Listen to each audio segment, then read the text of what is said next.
What's going on, everybody? All right. So you lost your money to Novatech. It's a Ponzi scam. And now a lot of people are wondering what next. Are you going to get any money? What should we expect? Is she going to respond? Okay, so let's just start with the fact that I love BehindMLM because they're just on point with it. The restricted areas and regions, in case you guys did not know, they're restricted to doing any business in the United States. Okay? Bottom line. So that's not just recruitment. It's just not. Hold on. And in case you all need to understand that even more, here's the definition of the term operate. Control the functioning of a machine, process, or system to be in effect. Of course, perform a surgical operation, but that's human anatomy. But yeah, basically to operate or to manage or run, see that? Run a business, be in effect.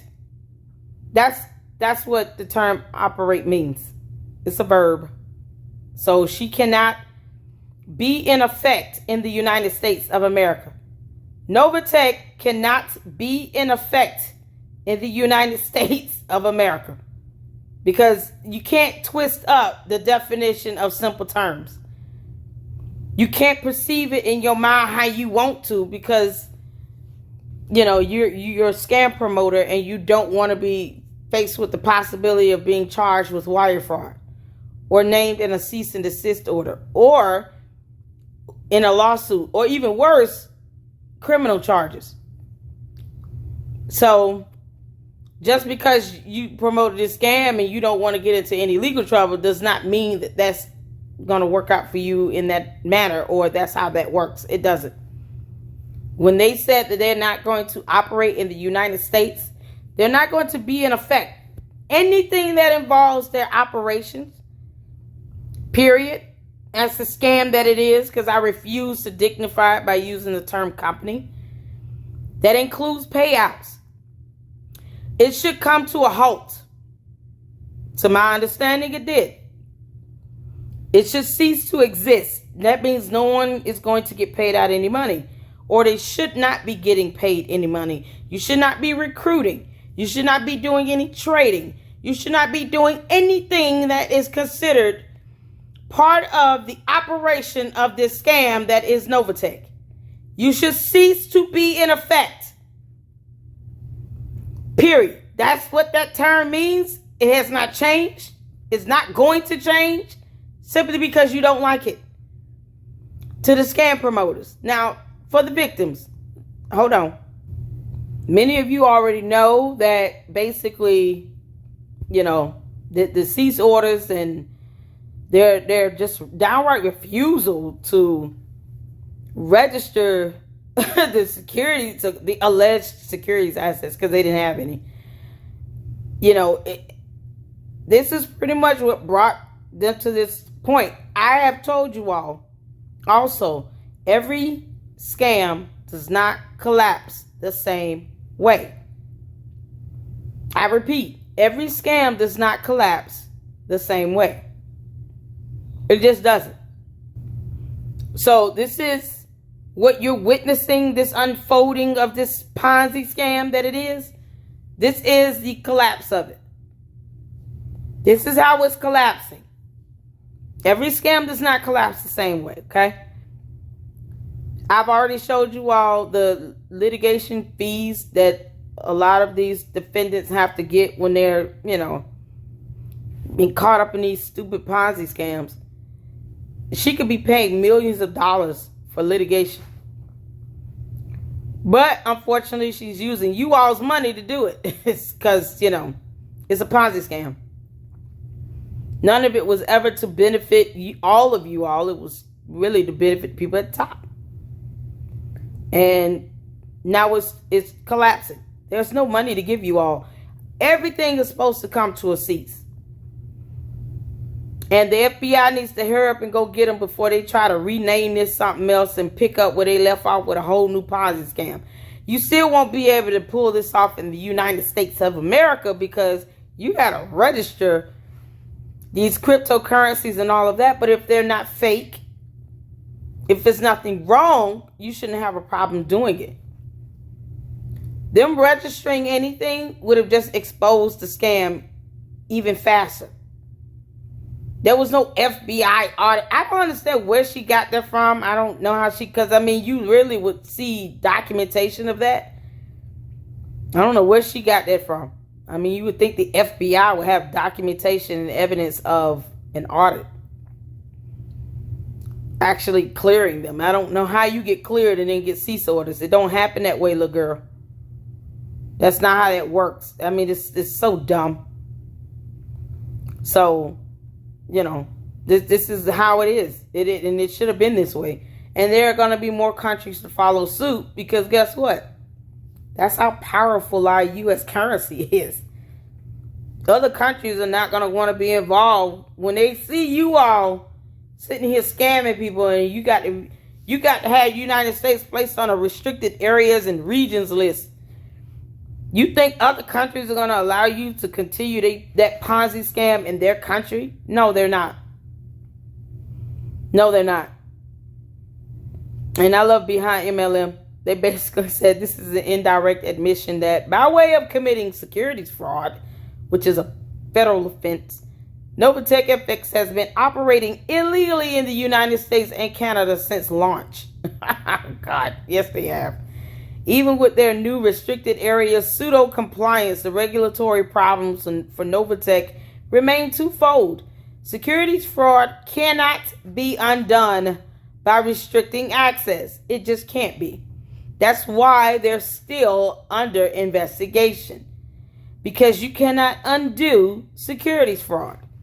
You also can't undo wire fraud either. For you dumb scam promoters that keep promoting this nonsense. The U.S. and Canada have consistently been top sources of traffic to Novatech FX's website for most of 2022 and all of 2023. The second problem is particularly significant as it correlates with the majority of Novatech FX investors from being from the U.S. and Canada. So as you all can see, the traffic and engagement, 67.36% are from the U.S., 7.6% are from Canada, 6.46% are from Antigua and Barbuda. Who, Lord? Where the hell you at, little girl? So, no one knows where they are. I even said that. I mean, honestly, I literally pulled it up on my my cease and desist video. The address they had. So, you're an inveterate liar. You're a cheat. You're a scammer. And you got your promoters that are deep down nervous more so than anything. Half of them don't want to be named in a lawsuit. Sitting here trying to tell people you shouldn't have invested all that money you couldn't afford to lose. Nobody was told that when they sued Bernie Madoff. And I pulled up the document yesterday on how much money those class action lawsuits are getting. Over 586 million.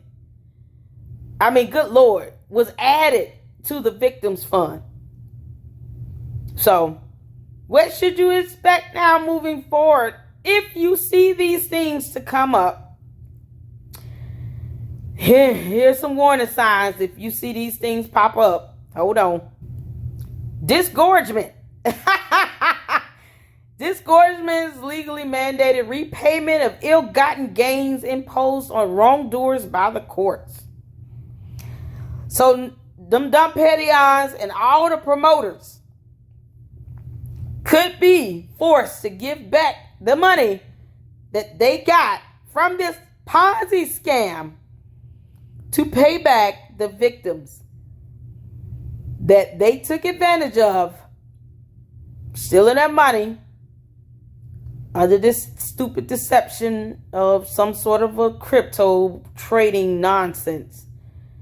But if you see a disgorgement set up, yeah, that's a sign that it's kind of like restitution, except, oh Lord, this disgorgement is a remedial civil action rather than punitive civil action. That means it seeks to make those harmed whole rather than to excessively punish the wrongdoers. Basically, if you see that set up by the SEC, you know it's going down. You know it's going down. Because they're not just gonna go after just the petty-ons. Oh no, they're gonna get them promoters. That Paul DeRenzo was just one of the promoters of this scam with Novatech. One. He was just one of many. There are many to get. There are many of you that are gonna catch it. And all that money you claimed you earned and made in your videos, guess what? It's gonna go back to this disgorgement fund. Legally mandated repayment of ill-gotten gains imposed on wrongdoers by the courts. That will definitely include your sponsors, your promoters, the dumb petty-ons themselves, all of them. In practice, fair and full disgorgement is hard to come by, since the institutional setup encourages the privatization of gains while socializing losses. What does that mean? It's basically saying government is going to be giving back money to people that are victims of these scams. I mean, legally, when you invest into a real investment company, you're protected by the FDIC. You have, these agencies that kind of give you some sort of insurance. But when you go into, you get scammed. I mean, you're scammed. It's not a matter of, oh, this is just a high risk investment. It's not an investment because there's no trading. What are you investing in?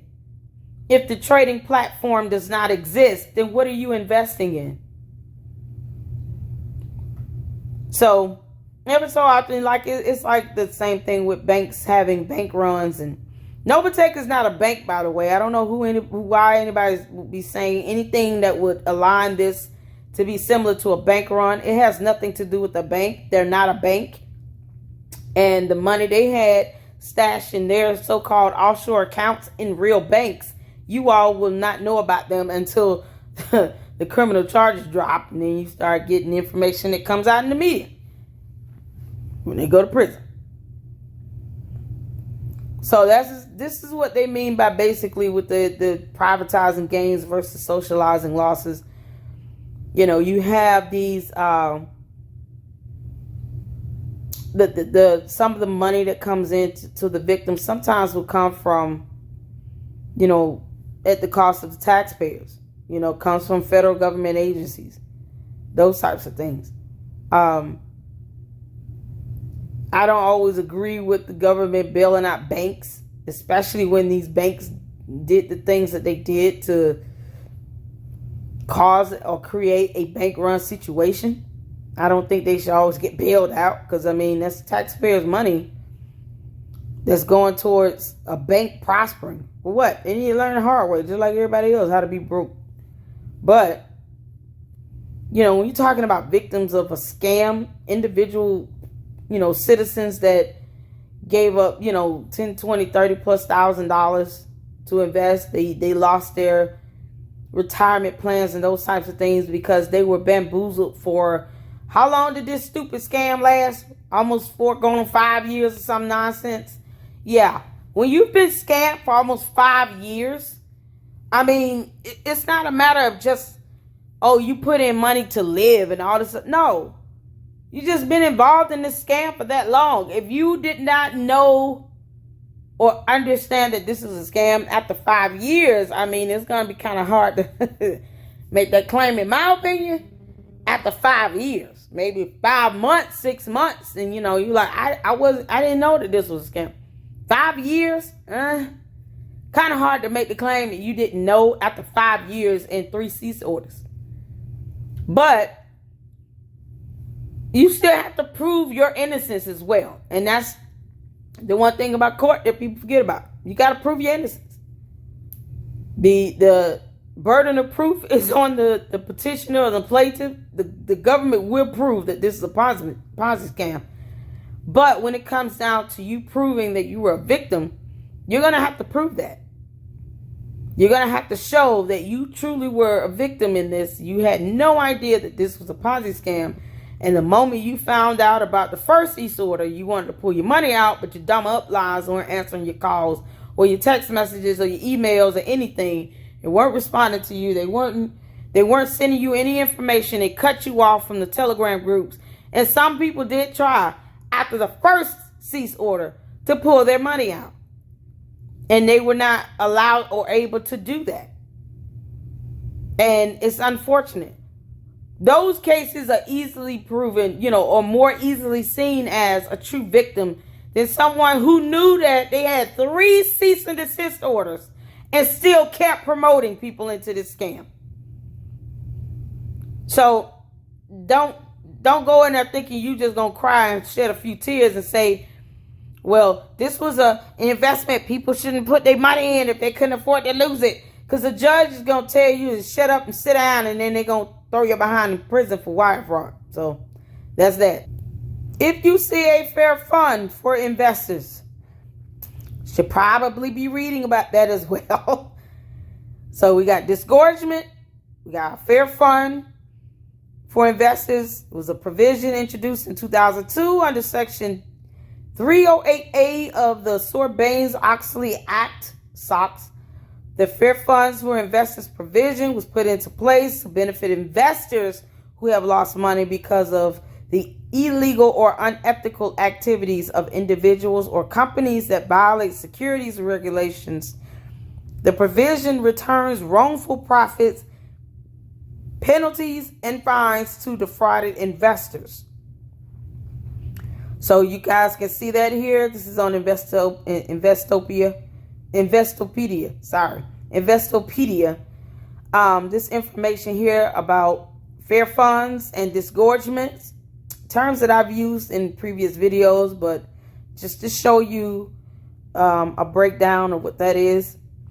So, the money is recovered by the SEC in the form of civil penalties levied against regulatory violators, was dispersed to the U.S. Treasury. Now the SEC did not have the SEC did not have the right to distribute these funds back to investors who were victimized. So, prior to the fair funds provision, perhaps I should have read that. Prior to the fair funds provision, money recovered by the SEC in the form of civil penalties levied against the regulatory violators, Novatech, the Ponzi scam, was dispersed back to the U.S. Treasury. So before this provision was put in place, they would get money recovered and just send it back to the U.S. Treasury. Now they actually disperse it out to the investors who were victimized. Putting up videos promoting a Ponzi scam and then trying to call yourself a victim is not going to work. Oh, it's not going to work. Not at all. Nope. No, not even a little bit. Get mad about that all you want. You should not have promoted this scam. That is your fault.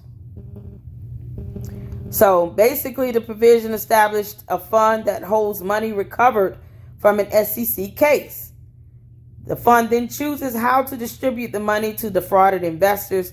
After the funds are dispersed, the particular fund is terminated. So basically, they end the fund once the money is sent out to those who were all the defrauded, investors.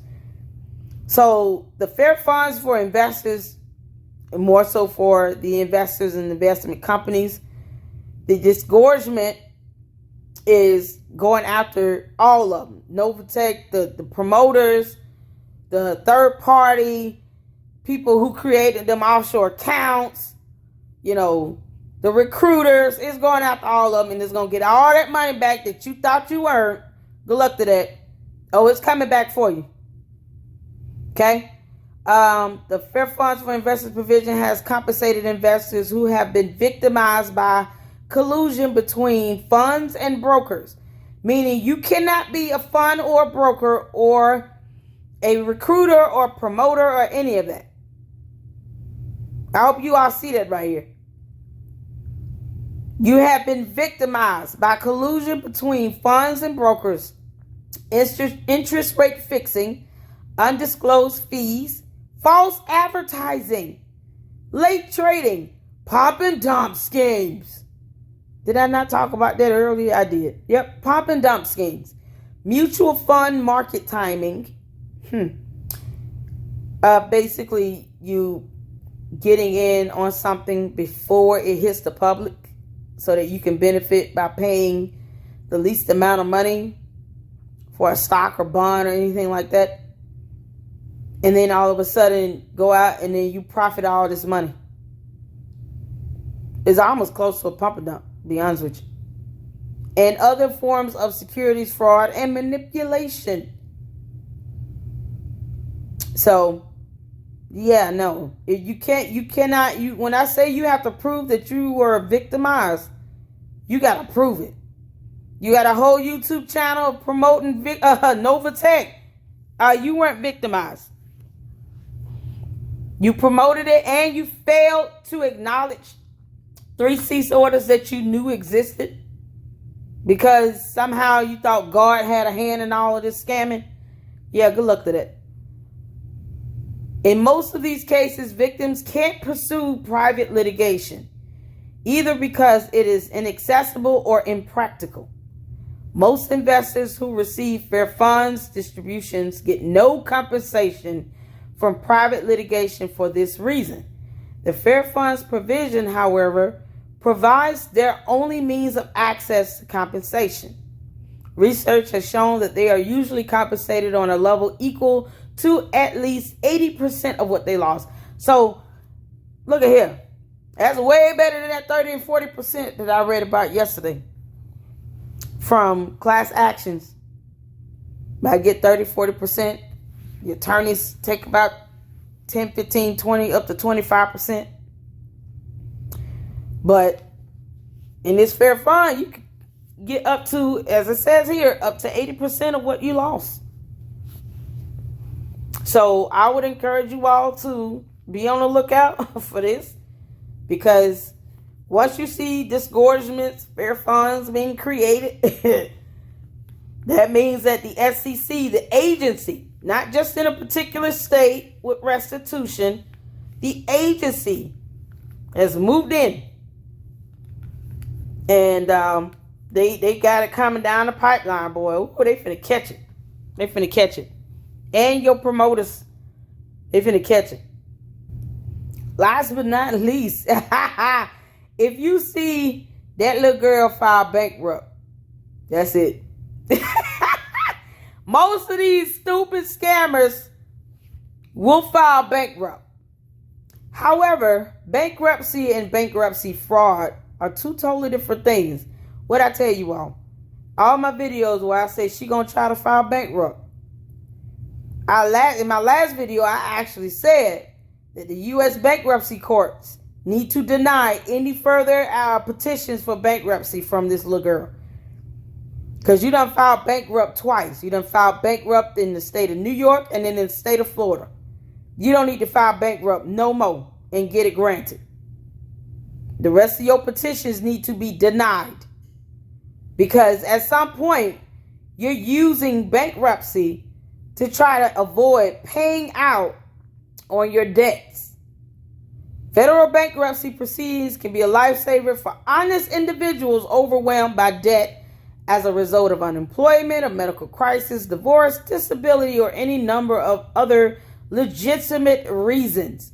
Unfortunately, bankruptcy can also be used by the unscrupulous to get out of paying their debts, even though they may have the financial assets to do so. Look, girl, where your offshore accounts at?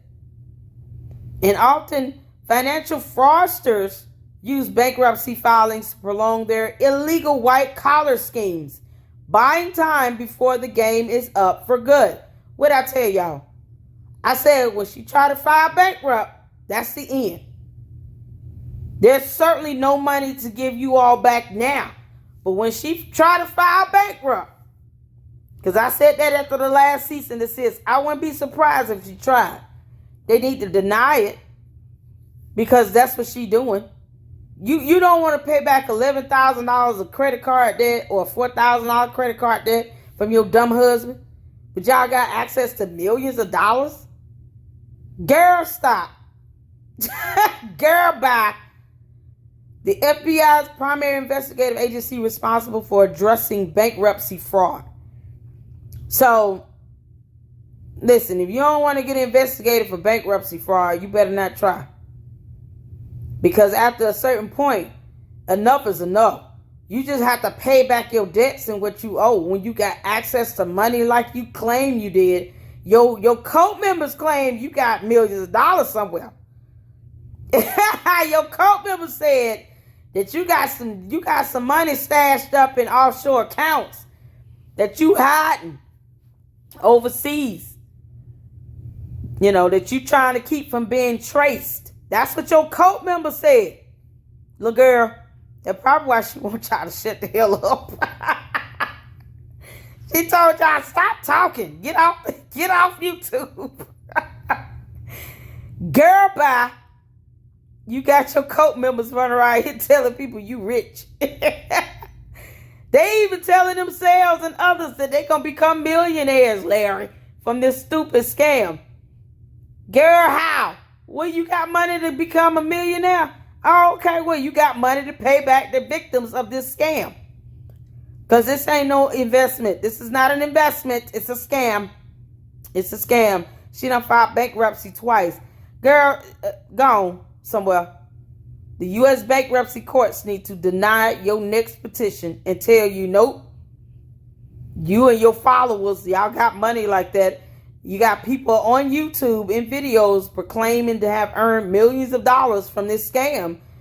Okay, well, we got disgorgements and fair funds we're going to set up to take all that money back as well. And we're going to pay back the victims that truly lost their money to this nonsense. And then we're going to start locking y'all behinds up for wire fraud and intent to defraud and securities fraud and money laundering and probably some embezzlement. I mean, you know, it ain't like she got employees in them, but her and her dumb brother and husband, I mean, they stealing money from the so-called alleged, the C word, I'm not going to call it that, from this scam. Then guess what? Embezzlement. This supposed to be your so-called business, your organization, you taking money from it. Girl, bye. Girl, bye, Felicia. Get your dumb scam out of our country. We don't need it. But if she try, I mean, you know, because she going to try to file. Because she going to claim she ain't got no money. But if she try, here you go. 2 times you done already got the U.S. bankruptcy courts to believe that you ain't had no money. But you ain't going to be able to keep doing that. Especially when it's related to a Ponzi scam. And you had the money to hire these attorneys that you just paid. And now you trying to get out of paying all of the victims, you know, from this stupid scam. You promised these people over 300% APY. You shouldn't have said that dumb lie. It's so stupid it defies math. So y'all look out for these 3 things. The disgorgement, the fair funds, and her bankruptcy. Once she do that, game over.